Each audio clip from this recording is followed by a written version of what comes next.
So let's assume you have what it takes to sustain a marriage. You have the finance in order, you have the emotional maturity in place, and you also have the fear of God. Because when you think about it, in a kingdom marriage, in a kingdom context, it all really comes down to those three things: your level of finance, your fear of God, and the emotional maturity that you have, because you're going to need all of these three things to be able to sustain a marriage. So let's assume you have all those three things in place. The question then becomes, how long is the right time to date before you commit, right? Before you commit to a marital journey with somebody else? That's the question.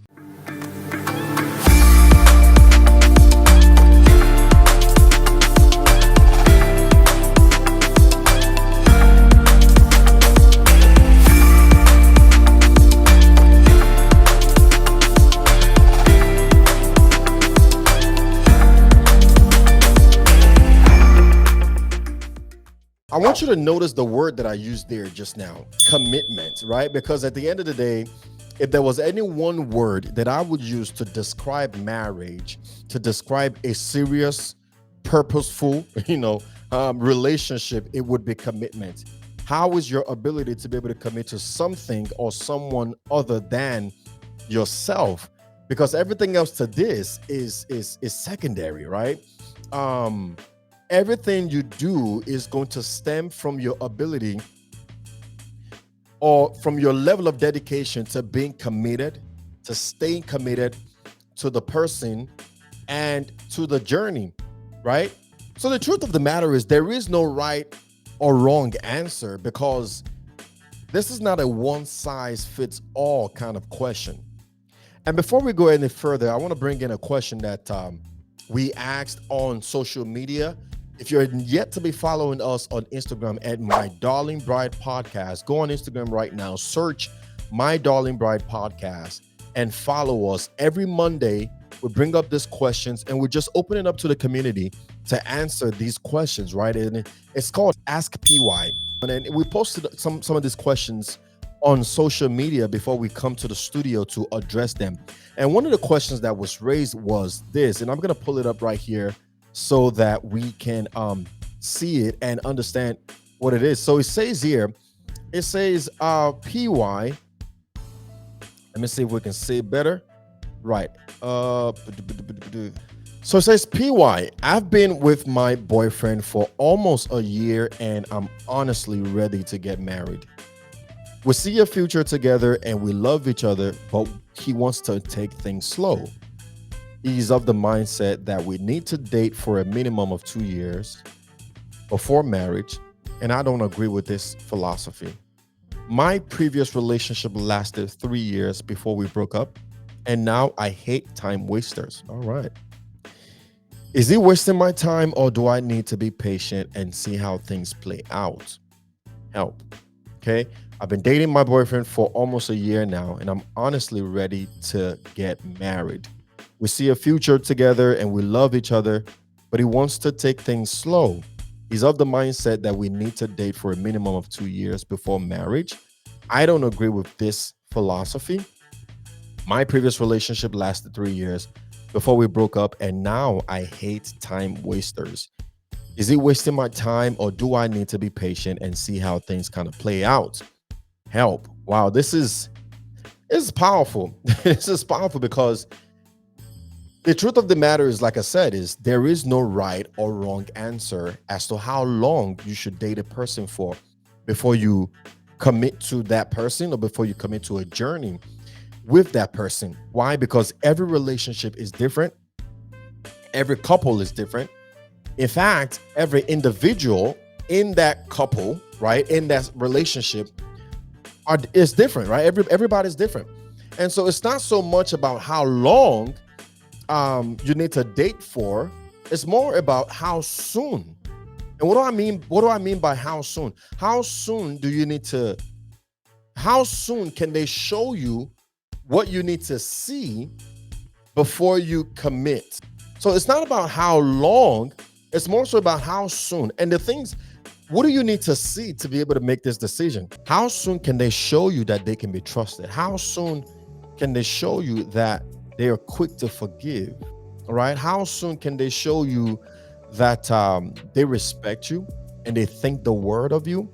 How soon can they show you how well they handle conflict with you and with other people that are not in the relationship, right? How soon can they show you how they handle life difficulties, right? How soon can they show you the level of maturity that they have when things don't go their way? How soon can they show you how they respond to changes, both good and bad, right? And again, everybody's non-negotiables are different, right? You may not need to see all of that, before you make your commitment. But you got to have something that you're looking to see, things you can at least check off and say, well, they may not have these things in place. They may not have those, this other things in place, but at least they have A, B, C, and D. And with that, I'm able to move forward and say, yes, I can commit to this level of, to this relationship, to this person, to this journey. And I can go the long haul with this person. It's not just a relationship, but a purposeful relationship that leads to marriage and all kinds of stuff like that, right? So it's about how soon they show you. Now, what you want to do is you want to have a list, like I was saying. You want to have a list of your non-negotiables, the things you need to see before you decide, before you go forth in your journey, right?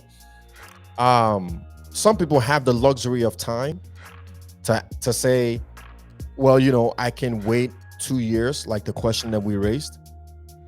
And some people don't have that luxury. Some people would say, we're going to find out as we go. And some people say, you know what? I'm not even going to wait to find out. We're just going to end this thing right here, right now. Right? The man said, I need 2 years to be able to take this relationship forward further than what we're doing right now. And it's got to be 2 years. I'm not saying I'm not going to marry you, but I've got to be with you for at least 2 years. We got to go through the 4 seasons twice before we make a decision. She's saying, I don't believe in that philosophy. A man should know what he wants right then and then. And once you've seen it, you should be able to make a decision and say, okay, let's go. Especially, like I said, when finances are good, the emotions are fine, emotional maturity is there, and then the fear of God is there, right? But again, the female might have seen everything she needs to see to be able to move forward. The lady may have seen that. And the man is still saying, okay, well, I've seen 3 of my 5 and I need to see those 5s. Or I've seen all 5, but I just want to make sure that it's not because we're in the honeymoon phase. Let's go through a year, right? Let's go through another year. Let's go through the 4 seasons. Let's do it twice if we have to, for me to gain the comfortability. I'm not saying there's a right or wrong scenario here. I'm just saying everybody's situation is different, So some people have the luxury to wait for their I's to be crossed, I's to be dotted, and all their T's to be crossed before they pull that trigger. And some people will find out as they go. Some people say, you know what? I'm just going to have faith. I'm just going to go for it. Whether you can do A, B, C, and D, it doesn't matter to me. You're a woman. I'm a man. You're God-fearing. I'm God-fearing. I met you here. I met you there. Let's just go for it, right? Everything else we'll kind of figure out as we go. Everybody's situation is different, right? What's more important, though, is your relationship with God, your level of emotional maturity, and your relationship with finance. If you notice, I keep bringing up these 3 things because when you think about it all and you bring it down to the basics, it comes down to these 3 things. Every marriage is sustained by these 3 things: your fear of God, your level of emotional maturity, and money. You need money. Okay, to sustain. Okay, anybody who tells you don't need money to do A, B, C, and D, they're lying to you. Okay, you need money, point blank, period. And we're not going to use this time to argue that. Okay, now let me close on this so we can wrap this up. They're lying to you. Now, many times you can judge or you can predict a good outcome if these four things and maybe five things are in place, in correlation with those three things that I just mentioned, your emotional maturity, money, your fear of God, you can you can while everybody might be different, while some may want to go through a relationship for a year or two or whatever the case may be, I believe if a man or a woman have these four or five three things, it may be safe to proceed into marriage. The first thing they got to have that is non-negotiable is the fear of God. And when we say the fear of God, we're talking about, do they have reverence for God?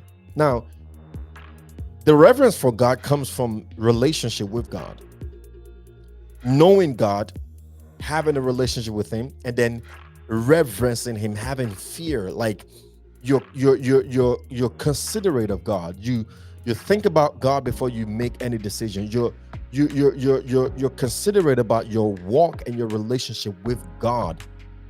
So you maintain a path of righteousness, not because of your significant other, although that's good, but because of God. I remember there was a time, believe it or not, I'm Pastor Emmanuel today, but there was a point in time where I was not a devoted Christian at all, right? I had been dating my girlfriend for some time, and then I moved closer to her, and we continued dating, right? The one thing that she needed to see in our relationship was my level of commitment to God.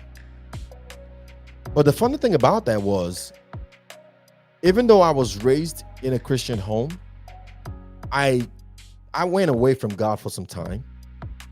And upon moving closer to her, I saw how, she's a church girl. She was very, church going and everything, very involved in the church and things like that. And she wanted that for me. And so we would get into argument because she wanted me to come to church almost every Sunday. And she would go, you should. And it got to a point where she was saying, if you care about me, you would come because of me, because I'm asking you to. And I cannot tell you how that just set me off. Like, I just went bananas about that, because I would always hate whenever she brought that up, because I'm like, look, if I'm going to come to church, the last thing it would be is because of you. Like, I love you. I care about you. I would do anything to show you that, to prove that to you. But what I'm not going to do is come to church, pretend like I have a relationship with God when I don't, right? Just so you can be happy and you can see something. If it's going to happen, it's going to happen, and it's going to be natural. And you got to let it happen. But to make me, because of you, no, that's not happening, right? And so after a while, she just let it go, and we just kind of stopped talking about it. And then whenever I felt like going, I would go to church, and eventually my relationship with God started working, and it started getting better and things like that. And then I developed relationship with God personally by myself, for myself, right? To now that some might say I'm more spiritual than my wife. So it's so crucial and important to ensure that your significant other has a true relationship with God, because there will come a point in time where love is not enough anymore. I'm telling you, it's not enough to stop your significant other from doing something to hurt you, themselves, or hurt their relationship with God.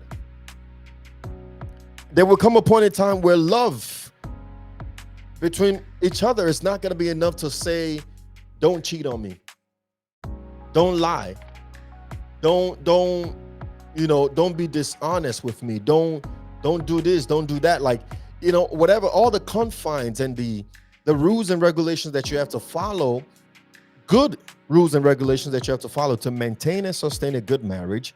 There will come a point in time where the love of your significant other is not enough reason to say why you're not going to.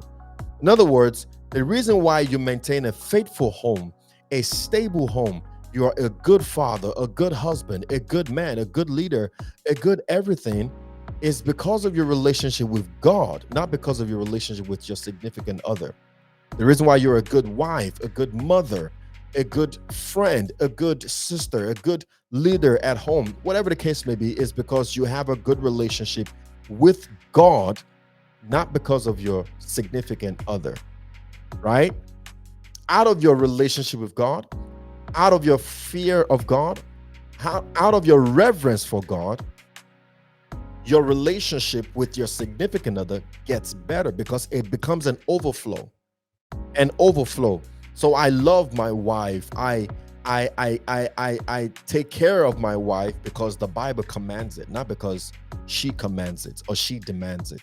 And so even before she says anything, I'm already doing these things because the Bible commands it. In the same breath, she does the same thing too because the word of the Lord says to do it. So she does it joyfully, not out of duty, but out of love. Out of love. Out of love. Love for who? Love for God. It's out of the love of God that she has that overflows into the love that she has for me. Out of my love for God is what overflows into the love that I have for her. It's so much more than that, so much deeper than that. The only way to put it in this 30 minutes of time that we have to address this matter is to just make sure that they have a true and real relationship with God. Something that they reverence, believe, respect, honor more than themselves, more than you, more than anybody else. And they have fear, real fear. Like, man, I don't want to do this, not because of you, but because I don't want to jeopardize my relationship with God. I'm telling you, the best relationships are the ones where both of you are closer to God together, right? Where you're closer to God. And the closer you are to God, the closer you are to yourself. I saw a triangle one time. You know how we say, in a love is a marriage is a triangle. You have the husband on the side, the wife on the side, and God is on the top. And I saw one that says, the closer you both are to God, the closer you are to yourself. Now, the triangle is drawn like this, right? It goes this way, this way, this way. And then the man is here in the bottom, the woman is here in the bottom, and then God is right here on the top, right? And it says, as the man draws closer to God on the top, so the woman draws closer to God on the top. They're both striving to get closer to God, but what they're also doing is getting closer to each other. So by the time they both get to the top, touching God, they're actually touching one another. So beautiful. You need that in your relationship before you can take anything forward. Now, the next thing you want to make sure of that they have that could give you a good outcome, right, is making sure that they themselves come from a good background. Now, I want to balance this here and say that just because you don't come up from a good background doesn't mean you're going to end up bad. No. And just because you do come from a good background does not mean you're going to end up good. That's not, but the reason why I'm using that as a gauge is because when you look at the background of people and where they come from, it kind of gives you the idea of who they've been raised to be, the kind of person they've been raised to be. And so you know that they were raised in a God-fearing home. You know that they were raised to be respectful. You know that they were raised to be good, to treat other people with kindness. You know that they were raised to honor, to like, you know how they were raised, right? And you can almost predict the outcome of that training. Now, of course, some people wouldn't follow their training and they're not going to turn out as they were raised, but it's in them somewhere. Somebody just got to bring it out. One day they will get back to their training and things like that. But at least it gives you an idea of the kind of person they've been raised to become. And you're not going to find that out until you look at the background, the family background, their belief system, the things that they follow, and things like that. And some might say this is the reason why arranged marriage worked in the past, because especially in places like India, for example, right? India, many of them come from the same background, many of them come from the same upbringing. They were probably from the same community, ate the same food, went to the same church or mosque or temple, whatever they do there. um they probably listen to the same stories growing up. Parents were probably raised, they probably were raised the same way. And so to be married to each other was like marrying into your family, without the incense, of course. But this person, you grew up with this person. And so to be arranged with them is nothing, because if you follow the script of the community and everybody was raised the same way, then I don't need to have dated you for a year, 6 months, 2 years before I make a decision. I already know what I need to know. Especially, again, finances are taken care of. Hopefully, emotional maturity is there, and you have the fear of God. And you check that thing off, and you move on and go ahead and do what you need to do. The purpose of looking into the background is just to get an idea of how they've been raised, or who they've been raised to become or to be like. So your background determines the kind of man you would be. For example, I am Nigerian. I'm Nigerian, not just from where I was born, or where I'm from, or anything like that. I'm Nigerian in my approach to being a husband. I'm Nigerian in my approach to being a father. I'm Nigerian in my approach to being to a lot of things, to being a son. You follow what I'm saying? Even in my relationship with my friends, I'm very Nigerian in my approach. And depending on where you're from and how you were raised and the background you were raised in, that could mean good. It could also mean bad, right? A flavor of my background is also American. And so a typical Nigerian girl may be shocked by the American side of me if they see these American side of me. And then a typical American girl may be shocked by the Nigerian side of me. So I'm a blend of both Nigeria and America. To see that, understanding that background will give you an idea of the kind of person I am. I'm not just Nigeria, and I'm not just American. I'm both these things. And it informs the way I approach life. It informs the way I do things as a man, as a father, as a husband. It's important for you to know these things, right? So look at that and then make a decision from there. The next thing you want to look at is do they have the level, or do they have an equal level of education and exposure? And this is speaking to your worldview, because our worldview is formed by our level of education or exposure. This is important, because if you see life as black and white, and you meet somebody who sees life more so gray than it is black and white, it might lead to frustration. I'm telling you, nothing kills a marriage faster than misunderstanding, because you would be speaking, but you would not be communicating. Why? Because you don't share the same worldview. You don't share the same worldview. And it's really informed by how much you've seen and how much you know. How much you've seen and how much you know. Can an educated person and an illiterate be married? Yes. Because when I talk about education, I'm not just talking about school. I'm not just talking about your traditional education. I'm talking about being informed, however way you get your information, whether school or the streets, online, whatever, just be informed and have enough exposure, at least equal or to some extent, some kind of exposure that when you speak, you're speaking the same language, right? When you're talking, you're actually communicating and you guys are not clashing all the time.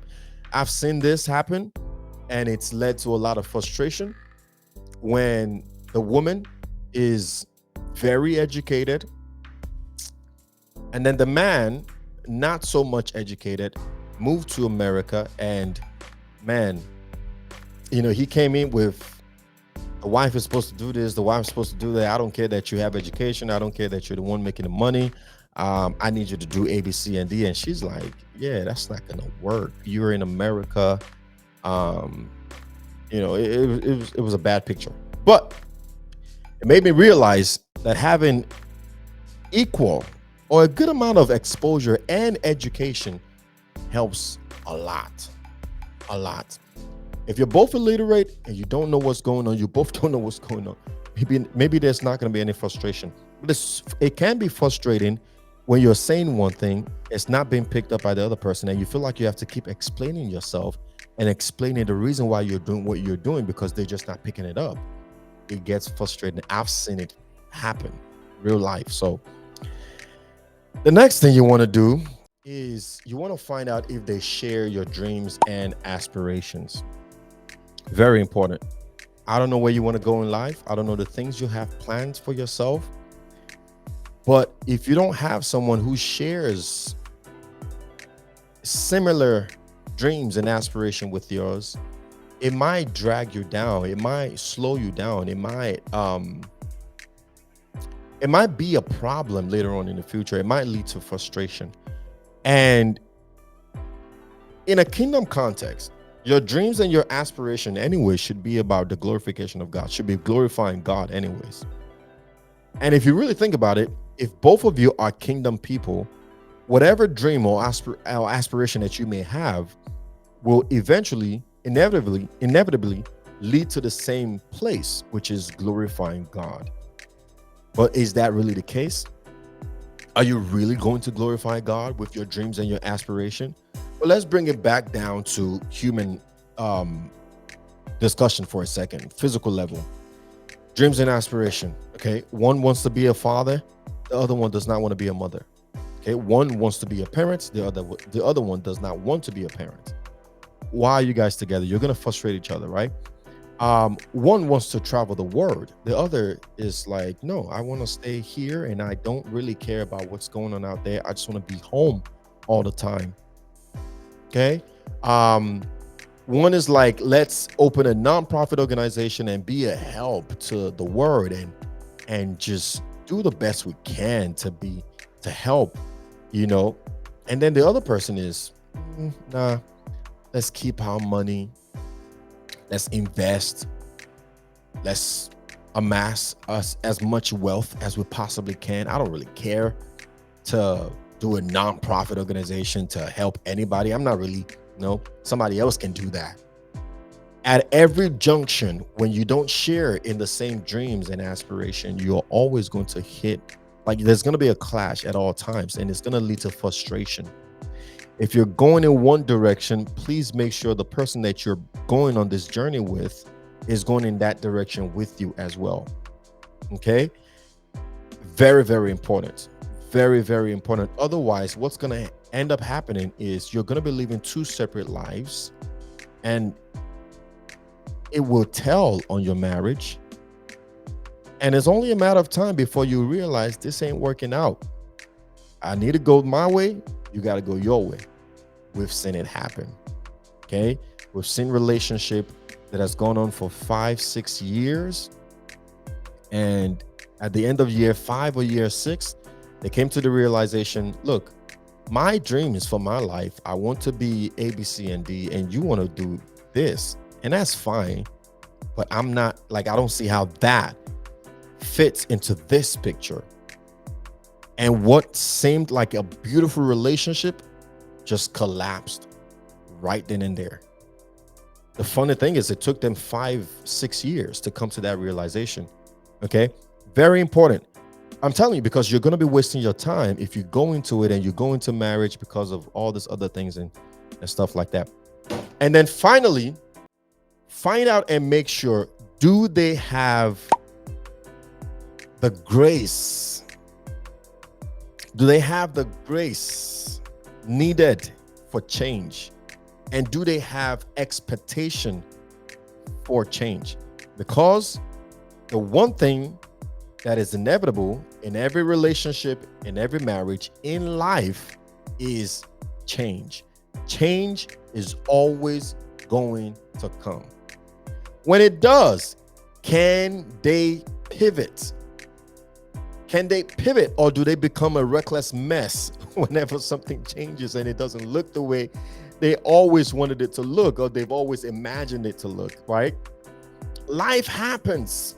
And when it does, are you ready to embrace it and say, no matter what, as long as I have you, as long as we're together, whatever change life brings our way, I'm going full throttle with you. I'm going full force with you. As long as I have you, you got to make sure that they are willing to say that and be about that for real, because change is the one thing that we can't run away from. But can you pivot? Can you pivot? Can you move? Can you flow with it and still love each other and still be committed to each other, no matter what the case may be? Can you be disconfigured in your body? Can you be disconfigured in your mind and still help each other out of that mess and get formation again? Because that's life. You get formation, you get disconfigured, you come back to new formation, and then you keep forming until you become the best version of yourself, individually and together. Can you do that? If you don't have those things, man, it's gonna be a tough journey coming up, man. I don't know. I don't know what to tell you, right? So you gotta just, I believe if they have those 5 things, again, like I said, every relationship is different, every couple is different, everybody's different. But I believe if you find somebody who have these 5 things in place, they have the fear of God. You just look at their background and you love the background that they came from, especially. It looks like it might be the same background as yours, or maybe not necessarily, but you love that background. Maybe you came from a divorced home and they came from a good home where they have good family traditions and things like that. And you believe that that is the kind of background that you want to have for your family. You know what I'm saying? You know, or you've seen how your father treats your mom and you're like, man, I need a husband that could treat me exactly like my dad treats my mom.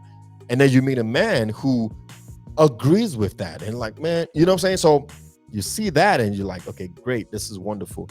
And then you look at their level of education, you look at their level of exposure. When you talk, you know you're speaking the same language, and it's not like you're speaking French when you're trying to say something.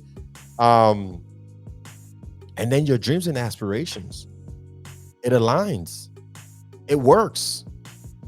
It works. It may not be the exact same thing, but it complements each other, right? It looks like you're heading in the same direction. Because at the end of the day, that's what marriage is, right? A coming together of two, becoming one to achieve one goal and one purpose. If you don't have that in view, you're wasting your time. You're wasting your time. And then finally, can they embrace change? Very big, very important. Very, very important. Look at those 5 things in the context of how long to date before you take the journey of commitment to this person and to marriage. I'm praying for you. May the Lord help you as you make this decision. It's a very, very serious decision. It's an important one, and it's worth taking the time to know for sure before you pull the trigger. That is all I have for today. Okay? I hope we've shared a tip or two to help solidify your kingdom union with self, but also with others, and most importantly, with God today. Don't forget to like, share, comment down below. Let us know your thoughts. What do you think she should do with the question that we raised? The person who has been dating her boyfriend for almost a year, and she's ready to get married, but the boyfriend wants to wait for a minimum of 2 years as a requirement, his personal requirement. Is he a time waster? Should she be patient, or should she move forward? Let us know in the comments below.